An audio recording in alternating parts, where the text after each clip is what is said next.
நேற்று இந்த மாடி தோட்டம் அதில் கொஞ்சம் வீடியோஸ்லாம் பார்த்துட்ருந்தேன். ஒன்றும் புரியல. ஒருத்தர் வராரு, இந்த ஒரு பச்சை கலரில் க்ரோ பேக்குன்றாரு. அதை எடுத்து ஒரு 10-15 பேக் எடுத்து வச்சுக்கிறாரு. அதுக்கப்புறம் வந்து இது இவ்வளோ தென்னநார் கழிவு, இத்தனை மடங்கு வந்து செம்மண், இத்தனை மடங்கு தொழு உரம், இதை வந்து நல்லா கலக்கணும். கலக்கி அதுக்கப்புறம் வந்து மண்புழு உரம் அது இவ்வளோ போடுங்க. இதெல்லாம் வந்து இந்த பையில் போட்டு தண்ணி ஊற்றக்கூடாது, தெளித்து விடணும். அதுக்கப்புறம் 10 நாள் வெயிட் பண்ணணும். இப்படி என்னென்னோ சொல்கிறாங்க. சொல்லி கடைசியாக பார்த்தா அதுக்கு மேலே ஒரு ஷெட்டு வேறு போடுறாங்க.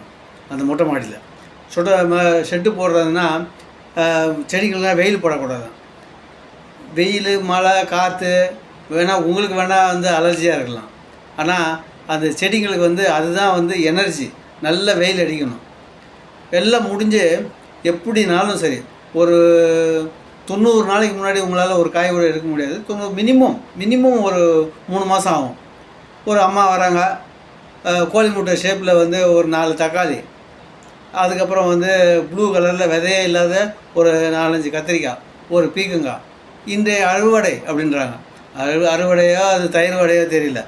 கிட்டத்தட்ட ஒரு 10,000 ரூபாய் செலவு பண்ணி ஒரு 4 தக்காளியும் 2 கத்திரிக்காயும் விளைய வைக்கிறதுக்கா? அது நடுவில் வந்து குழந்தைங்கள்லாம் கூப்பிட்டு வந்து நடுவில் பேச விடுவாங்க, ஓட விடுவாங்க. அவங்க இந்த குழந்தைங்களே காய்கறி பறிக்கும். அதாவது விவசாயத்தை வந்து அடுத்த தலைமுறைக்கு எடுத்துகிட்டு போகிறாங்களாம். ஒன்று பண்ணுங்கள், நான் இப்படி யோசித்து பாருங்கள், அது சரியான பாருங்கள். நீங்கள் வீடு கட்டும்போது 2 அடி, வெறும் 2 அடி ஒரு ஆள் நடந்து போகிற டிஸ்டன்ஸு, அது முழுசாக வெயில் படுற ஒரு இடமா விடுங்க.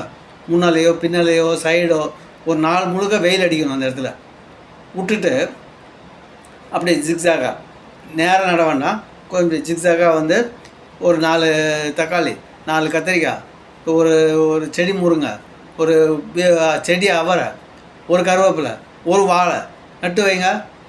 தன்னால் காய்ச்சி கொட்டிட போகுது.